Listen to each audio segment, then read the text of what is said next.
we will have Mr. Graham Loveridge of Pixelworks as our first speaker.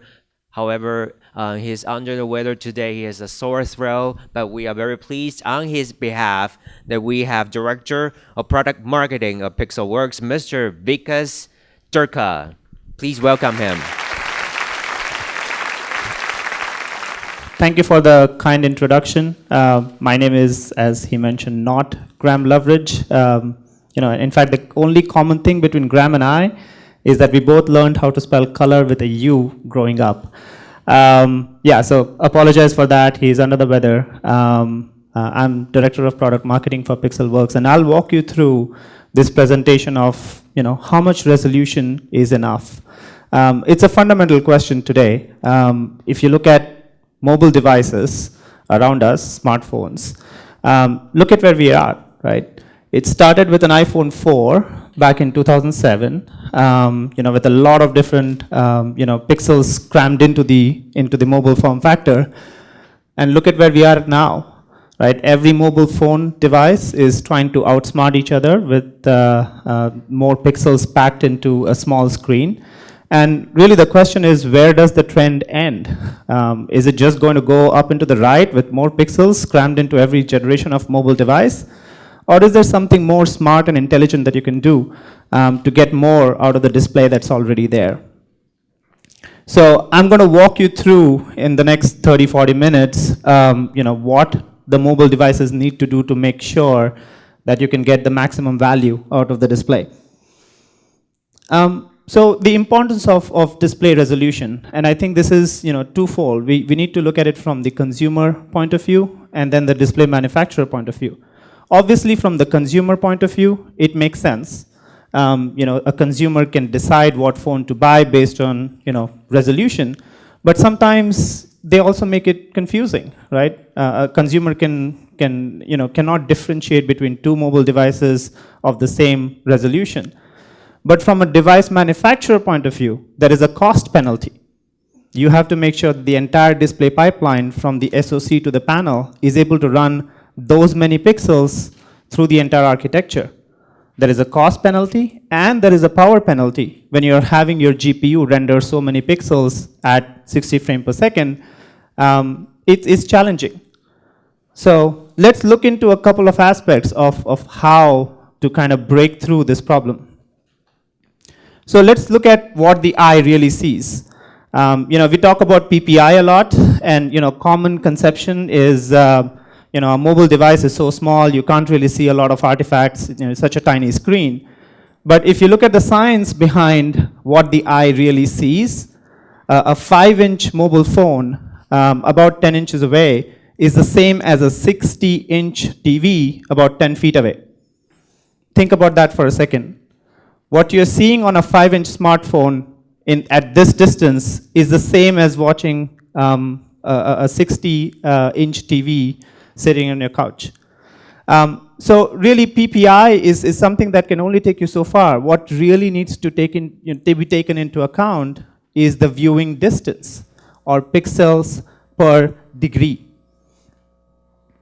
And when the entire concept of retina display first came out, I think people started noticing, all right, what is the density, what is the number of pixels that the eye can actually resolve, can see? Numerous studies were done based on that, and the common conception, that many studies have come to the conclusion of is that 60 pixels per degree is really great. That's the limit of what the eye can see. But here is a catch. That's only for a still image. The world around us is moving. It's not still. Our eyes are not meant to watch just still images. And there are numerous studies that have been done on this. We have a white paper on our website that goes into this a little bit more, that for a moving image or for a motion image, our eye can see a lot more than 60 pixels per degree. So when it comes to still image, retina is the limit, yes. But when it comes to moving image or a motion image or a movie, 60 pixels per degree is only a starting point. Our eye can discern a lot more. So let's dig a little bit deeper into the science behind all of this, right? There is a still image and motion image. So static acuity, this applies for a still image, right? And many of you might have seen that E and F chart, going to an optician to get our eyes checked. And there is a certain distance when you can't differentiate between the letters E and F. And that's the distance that the optician kind of measures to give you your 20/20 eyesight or your glasses or prescription. So there is a distance at which you cannot differentiate between small objects.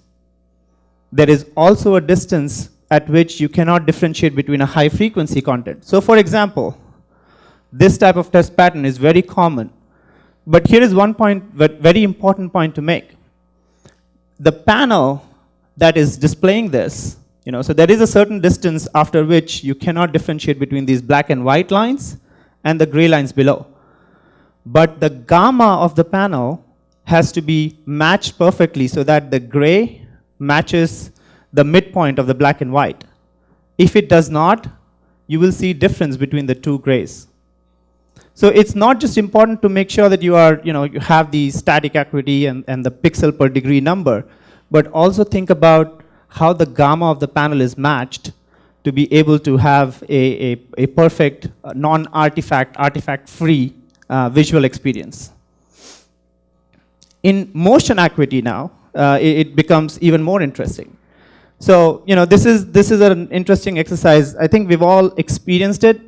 And it only happens for a fraction of a second, but it affects us a lot.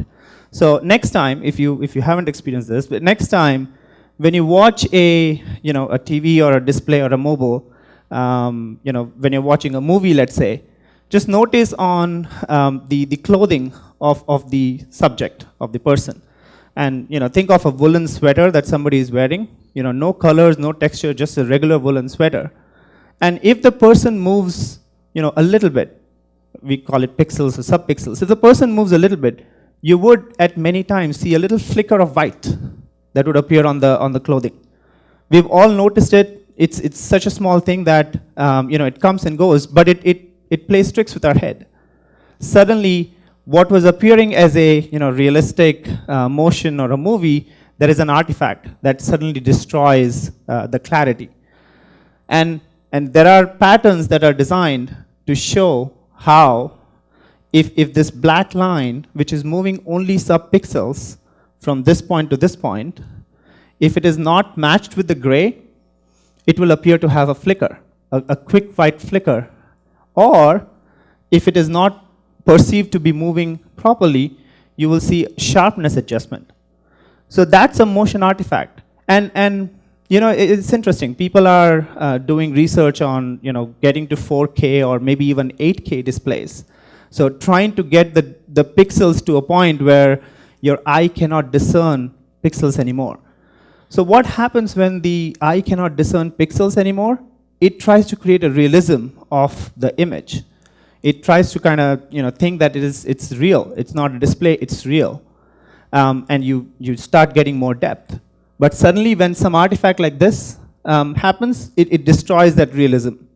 And that disturbance of realism is a huge problem, is a huge artifact that happens in moving images or motion images today. But that's not all. There are a lot of factors that cause motion artifacts. One common artifact is, all of our display is 60 frames per second. Our smartphones are 60 hertz, or the images that we see on our smartphones are refreshed. 60 frames are refreshed every second. But movies, premium content like Hollywood movies, are recorded in 24 frames per second. So when you download a movie onto your phone and you're watching that movie on your screen, that 24 frames are trying to be displayed on 60. And 24 does not go into 60. So what the SoC does in the mobile environment is it repeats the frames. It takes a couple of frames, puts it on the screen for a certain amount of time, 2-3 frames, then takes another 2-3 frames, keeps it on the frame, and that's how it takes 24 frames into 60. So suddenly you're not seeing 60 frames per second. You are starting to see a stop-start motion of the frames. which is in technical jargon known as judder. TVs have worked on this problem for a long time. So you cannot buy a TV today that has this problem of judder. But in mobile devices, it's a very common artifact.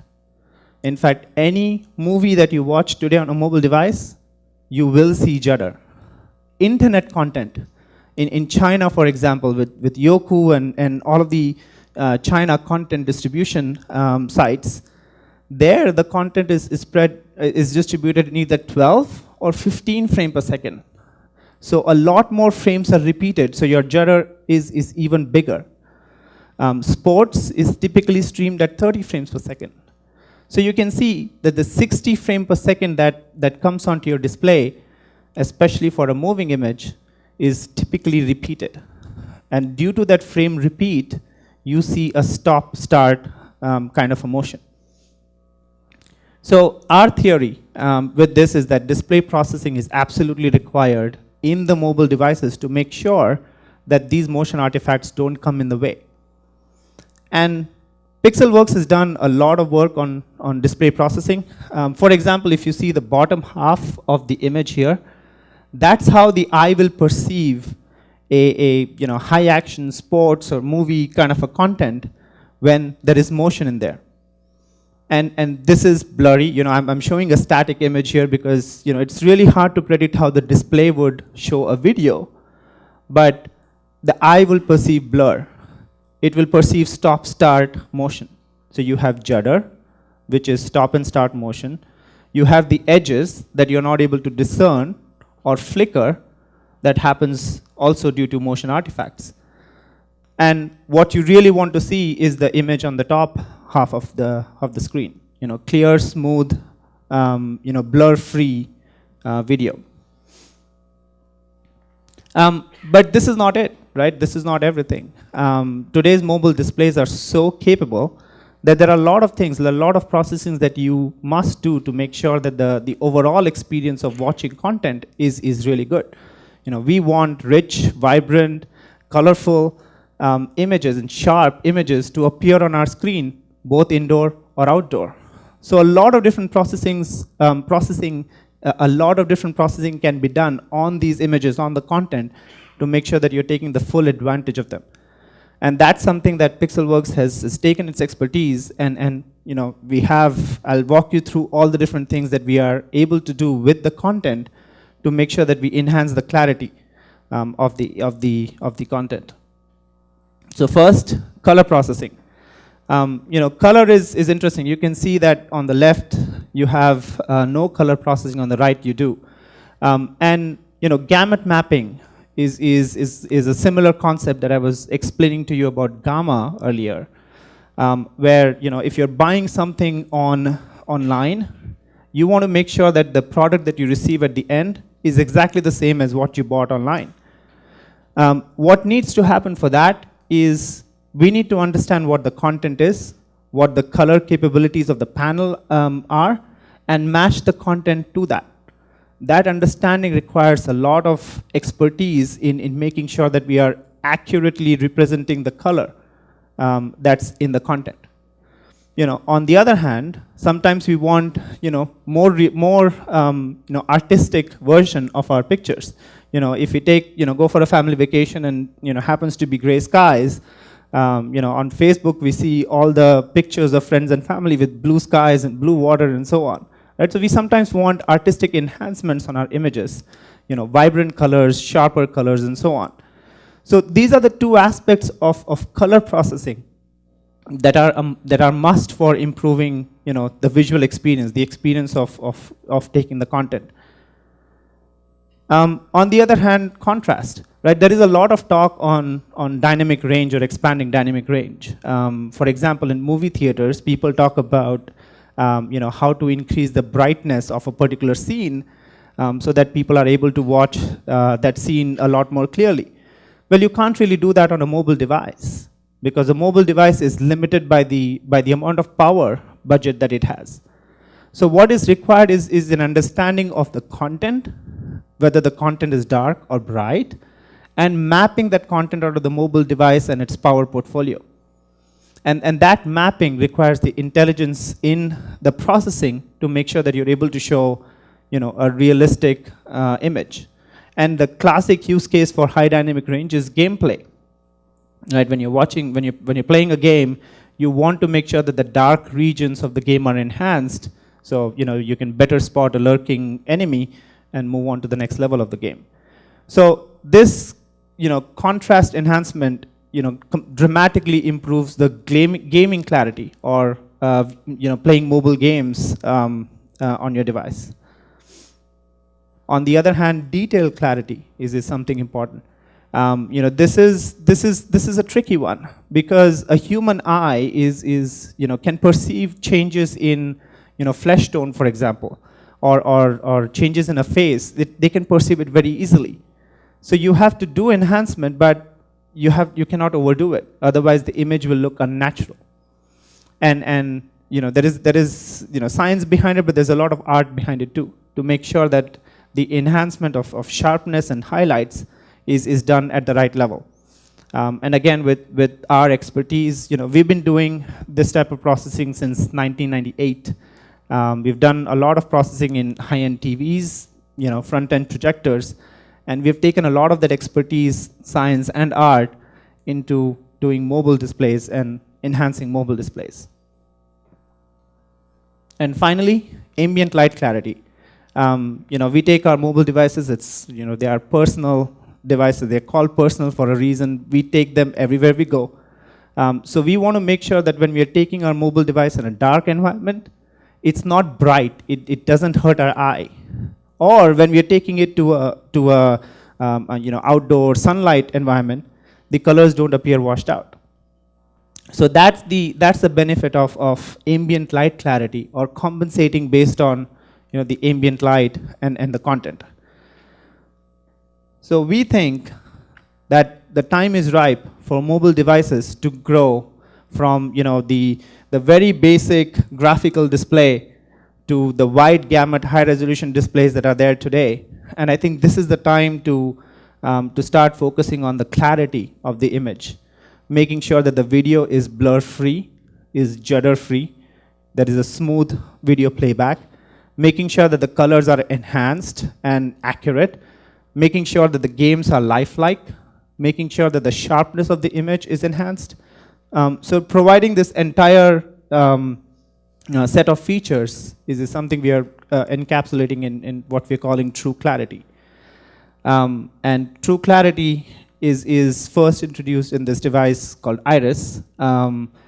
We announced this. We've been working with Iris for about a year already. And Iris is a chip that would sit between your ARM or x86 or Atom or whatever SoC you would have in a mobile environment and the panel. So this chip would sit between the SoC and the panel and would do all of this processing.